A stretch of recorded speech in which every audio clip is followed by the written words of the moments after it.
ہیں خوشخبری سنائے کہ ان کے لیے ان کے کاموں کا نیک بدلہ یعنی بہشت ہے جس میں وہ ہمیشہ رہیں گے، اور ان لوگوں کو بھی ڈرائے جو کہتے ہیں کہ اللہ نے کسی کو بیٹا بنا لیا ہے۔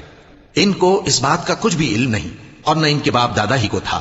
یہ بڑی سخت بات ہے جو ان کے منہ سے نکلتی ہے، اور کچھ شک نہیں کہ یہ جو کچھ کہتے ہیں محض جھوٹ ہے۔ اے پیغمبر، اگر یہ اس کلام پر ایمان نہ لائیں تو شاید تم ان کے پیچھے رنج کر کر کے اپنے تئیں ہلاک کر دو گے۔ جو چیز زمین پر ہے ہم نے اس کو زمین کے لیے زینت بنایا ہے تاکہ لوگوں کی آزمائش کریں کہ ان میں کون اچھے عمل کرنے والا ہے، اور جو چیز زمین پر ہے ہم اس کو نابود کر کے بنجر میدان کر دیں گے۔ کیا تم خیال کرتے ہو کہ غار اور لوح والے ہماری نشانیوں میں سے عجیب تھے؟ جب وہ نوجوان غار میں جا رہے تو کہنے لگے کہ اے ہمارے پروردگار، ہم پر اپنے ہاں سے رحمت نازل فرما اور ہمارے کام میں درستی کے سامان مہیا کر۔